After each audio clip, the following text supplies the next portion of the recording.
হরে কৃষ্ণ। সুপ্রিয় গৌর ভক্তবৃন্দ, সকলকে উত্থান একাদশী ব্রতের শুভেচ্ছা এবং অভিনন্দন জানাচ্ছি। কেননা এই উত্থান একাদশী ব্রত অত্যন্ত গুরুত্বপূর্ণ, বিশেষ করে কৃষ্ণ ভক্ত এবং সাধু মহাত্মাগণদের জন্য এবং সকল সনাতনীর জন্য অত্যন্ত গুরুত্বপূর্ণ।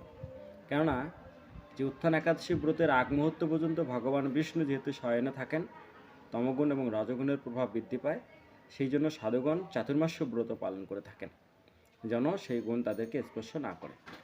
তো আমরা সেই প্রভাব থেকে মুক্ত হতে যাচ্ছি এই উত্থান একাদশী ব্রতের মাধ্যমে। তো সেজন্য আপনারা সকলেই শ্রী চৈতন্য গৌর সংঘের সিদ্ধান্ত অনুযায়ী, গৌরী মঠের সিদ্ধান্ত অনুযায়ী আপনারা অবশ্যই এই উত্থান একাদশী ব্রত শনিবার পালন করবেন এবং ভগবত কৃপা লাভ করবেন। কেননা এখন থেকে আমরা কি সেই প্রভাব থেকে মুক্ত হতে যাচ্ছি। তো সেজন্য আপনারা অবশ্যই এই একাদশী ব্রত পালন করুন এবং ভগবত কৃপা লাভ করুন। হরে কৃষ্ণ।